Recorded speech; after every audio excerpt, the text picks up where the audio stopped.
The sense danger mod for the Kavat is actually ridiculously useful, because what it basically does is it shows everybody on the map in purple, and I would love to see a range mod that basically goes on the Kavats or the Cobras, but such a thing doesn't exist, so for now its range is kind of questionable, but from what I've seen it looks like it's from basically the entire map, or at least the current room that you're in anyway, and it's dropped by the Kavat. Now here's where things start to get a little bit weird. I tried farming for this on the Earth defense mission, the Moon defense mission, the Orokin Moon defense mission, which is where these guys spawn, and turns out the reason that I couldn't get it to drop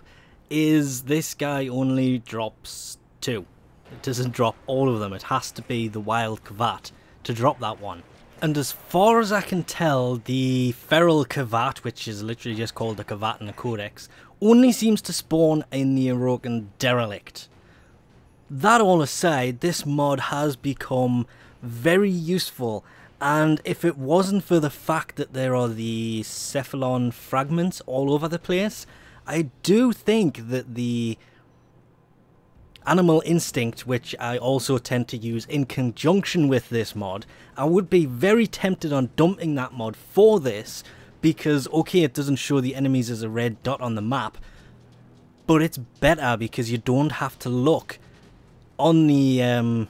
minimap to actually see where the enemies are. They are very plainly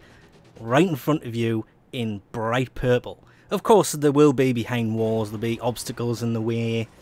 Again, I think this only really works in the room you're in,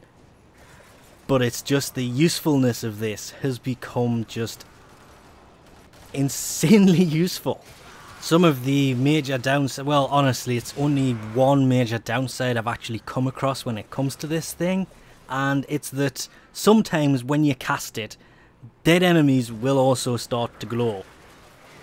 Usually it's because they've just died as it's cast, or once you kill them they will then also continue to glow once they're dead, which isn't really a downside. It's, well, that was an enemy that was made to glow, so once they're dead the effect's still on them because it was an enemy when the ability was cast. But I can find pretty much nothing else about the range and duration of this, but honestly it has a fairly nice range to begin with, and the duration on it lasts just long enough that most of the time you can take out the people that it makes glow before they actually stop glowing.